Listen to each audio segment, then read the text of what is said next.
Today, Arsenal are one of the most recognised teams in world football and one of the biggest clubs in England.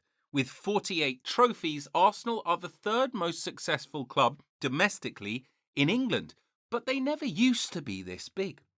Founded in October of 1886 by a small group of workers from the Woolwich Arsenal Armament Factory, Arsenal is one of the oldest clubs in England. Over the years, the club has transcended from the depths of darkness to the very top. Woolwich Arsenal played their first professional game in 1891, becoming the only London professional club and the first club from south of Birmingham City to be elected to the league. Arsenal's jersey then was a dark red kit with long sleeves, a collar and 3 buttons down the front. The shirt was worn with white, knee-length shorts and heavy woolen socks. The first game of Arsenal's league career was on Saturday, September the 2nd, 1891, against another newly elected club, Newcastle United. It took place at the Manor Ground and ended 2-2 with Shaw and Elliott on target for the Gunners. Arsenal played at Woolwich until the end of the 1912-1913 season. The move away from Woolwich was a financial decision, and the new home of the club became Highbury, which remained the home of Arsenal until 2006, when the club moved up the road to the Emirates. Having left Woolwich in 1913, Woolwich was removed from the name of the club in 1914, and since then, the London club has been known as Arsenal Football Club. The move away from Woolwich and removal of Woolwich from the name of the club were done by Norris. In 1910, Norris and William Hall bought shares at Woolwich Arsenal. After the club had gone into voluntary liquidation in 1912, Norris became the club chairman. He's notably remembered for using his influence in Arsenal's promotion to the First Division in 1919. In 1919, Arsenal were miraculously promoted to the top flight in spite of finishing 6th the previous season, the 1914-15 season. This promotion came at the expense of other clubs, most notably Arsenal's arch-rivals Tottenham Hotspur. While some claim that Norris bribed his way into the promotion, reports show that Arsenal were promoted because they received 10 votes, although how these votes were obtained remains unknown. Although Norris enjoyed a successful spell as the chairman of Arsenal and helped set a good foundation, he was not in charge by the time Arsenal started dominating English football.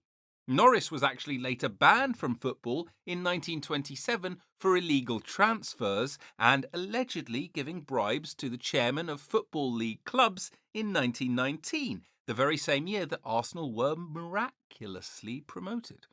Although it can be said that Arsenal's promotion to the First Division in 1919 was illegal, Arsenal remain one of the only clubs that has not been relegated to the Second Division from the top flight in English football, along with Man United and Everton, although this season might be the one for the Toffees.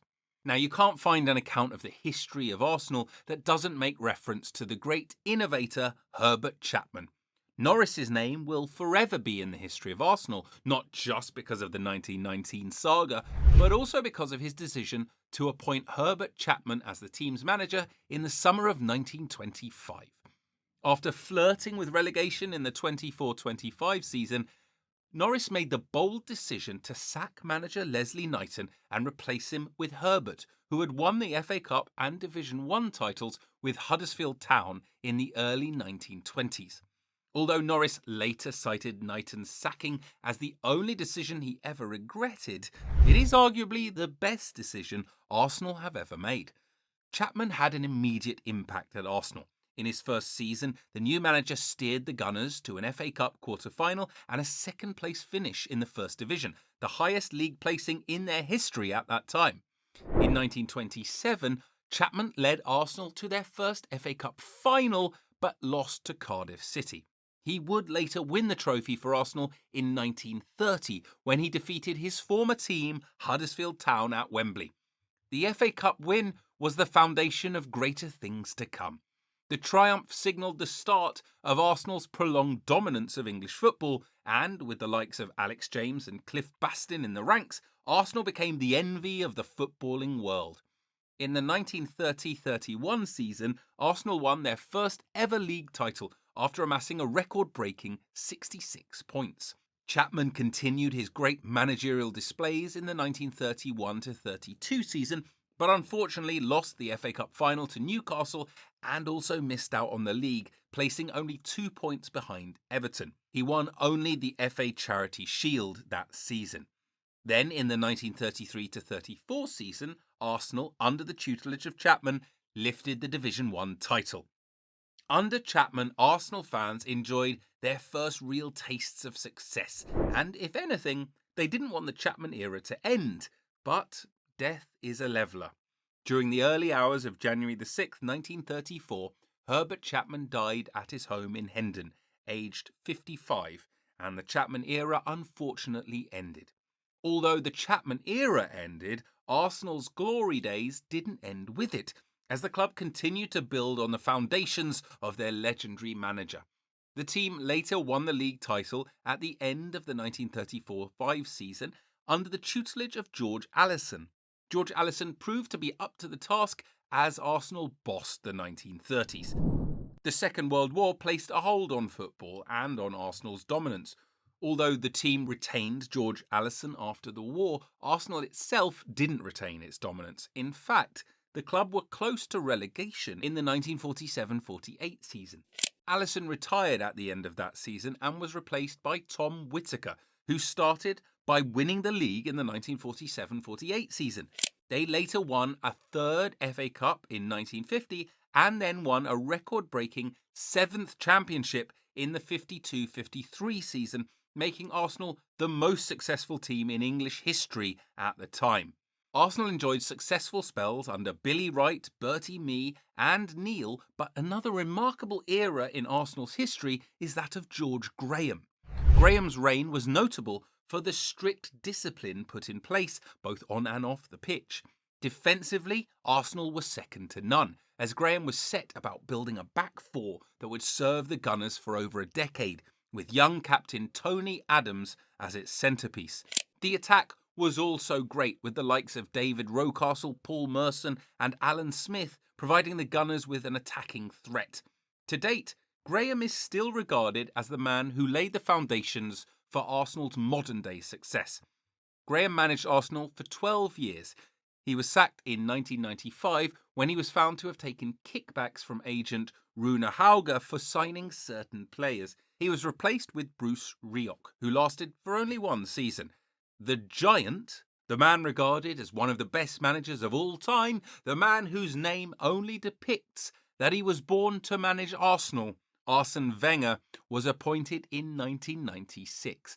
I remember when I was a kid, I thought he was named after the club.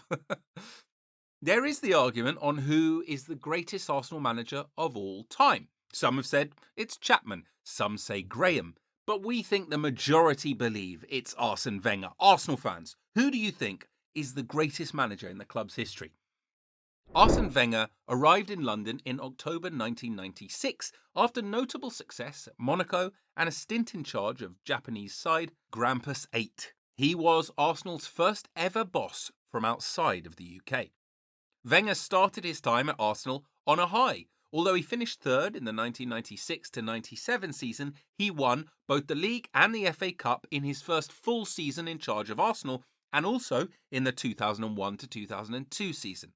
Arsene Wenger isn't only famous for the trophies he won or for the invincible 2003-2004 season, but for the way he played and the discipline he embedded in his players, and maybe indirectly the other players and teams in the league.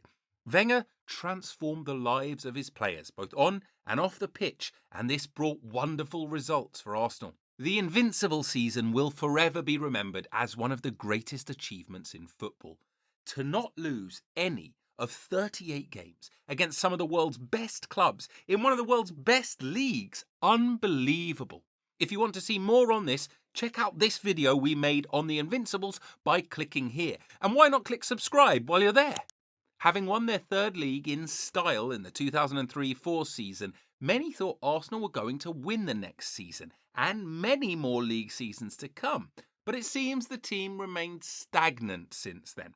Although Since the 2003-04 season, Arsenal have won numerous FA Cups, Community Shields and Emirates Cups. The team is yet to win the Premier League again or a European trophy. So could this be the year? After the first few game weeks, do you think they can do it? After 22 years in charge, the longest reigning Arsenal manager Arsene Wenger announced his decision to stand down in 2018 and was replaced by Unai Emery. Emery was then sacked after one season in charge and replaced by Mikel Arteta. Former Arsenal captain Arteta came back to the club as manager of the team in December 2019. His first 3 seasons ended poorly as he failed to finish in the top 4, finishing in the 8th position in both seasons. He then finished 5th in his 3rd season and has fought for the league until the final days in the last 2 seasons, agonisingly finishing 2nd in both seasons, closely behind Manchester City. Last season, the Gunners finished just 2 points behind City. So Arsenal are yet to win the league since the 2003-04 season and yet to win a major European trophy in their history. But with great informed players like Bukayo Saka, Ødegaard, Havertz, Rice, Saliba, Trossard, etc., is the 2023-24 season finally when Arsenal reclaim their position at the top? Can Arsenal finally lay their hands on some major silverware?